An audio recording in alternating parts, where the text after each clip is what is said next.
13 март سال 2025 با حرف‌های زرین در تاریخ دوستی مردم تاجیک و قرقیز ثبت خواهد شد. در این روز پرزیدنت جمهوری تاجیکستان محترم امامالله رحمان و پرزیدنت جمهوری قرقیزستان محترم صدر جپارов در مراسم مجازی بازگشایی دو گذرگاه در سرحد دولتی تاجیکستان و قرقیزستان اشتراک نمودند. مراسم با اشتراک رهبریت و ساکنان ولایت‌های نزدیک سرحدی تاجیکستان و قرقیزستان برگزار شد. مردم دو کشور دوباره درها را برای یکدیگر باز کردند. رشته‌های دیرینه همسایه‌داری را مستحکم نمودند و راه نو را به سوی همکاری‌های وسیع گشودند. این رویداد تاریخی در فضای دوستی در گذرگاه سرحدی گلستان قزلبل و گذرگاه سرحدی مدنیت قیرغاچ دایر شد که در آن راهبران ولایت‌های سوخت و بادکند رجب احمدزاده و ایبک شمینوف اینچنین رئیسان ناحیه‌های هممرز اشتراک نمودند.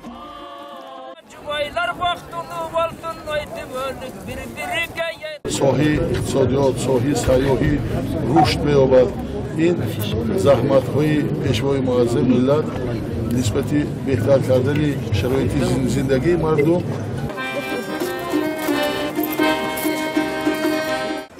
راهبران ولایت‌های هممرز پس از بازگشایی گذرگاه‌ها به خیمه‌های ادانه دو طرف تشریف آورده با مردم صحبت‌ها انجام دادند و در برنامه مشترک فرهنگی شرکت ورزیدند.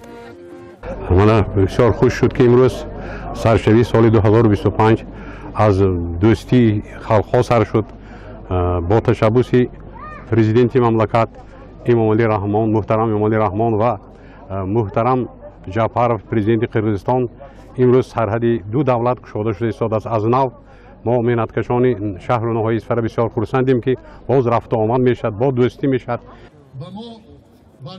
تلاش‌های پیوسته راهبران هر دو کشور پرزیدنت جمهوری تاجیکستان پیشوای ملت محترم امامالله رحمان و پرزیدنت جمهوری قرقیزستان محترم صدر جپارov نتیجه‌های نظارت داده برای همکاری‌های نو و تطبیق لایحه‌های مهم و مشترک زمینه مساعد فراهم آوردند.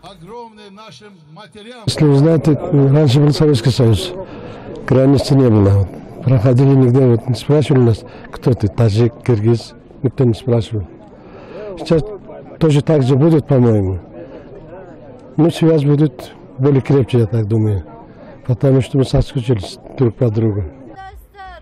ولایت‌های هممرز باید از امکانات‌های موجود در ساحه‌های اقتصاد، صنعت، کشاورزی و فرهنگ پورا استفاده برند و رابطه‌های خود را در همه سمت‌ها توسعه بخشند. این ملاقات تاریخی که با اشتراک نمایندگان هر دو جانب صورت گرفت، همچون قدمی نو و استوار در راه تحکیم روابط تاجیکستان و قرقیزستان ارزیابی شد. اشتراکداران اظهار امید کردند که با این ابتکار در آینده به همکاری‌های بیشتر مساعدت نموده، دوستی مردمان دو کشور را به سطح نو می‌برد.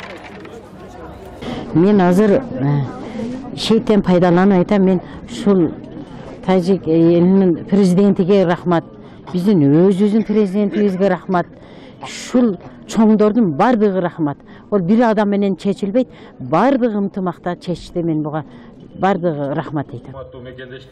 واقعا هم 13 مارت سال 2025 نه تنها یک سنه تقویمی بلکه آغاز مرحله نو در تاریخ همسایه‌داری تاجیکان و قرقیز هاست، مرحله‌ای که با همبستگی، احترام طرفین و امید مشترک به آینده درخشان توصیف می شود. در آخر چاره‌بینی برای نقلیات‌های بارکشان و مسافرکشان رفت و آمد برای هر دو کشور آغاز شد.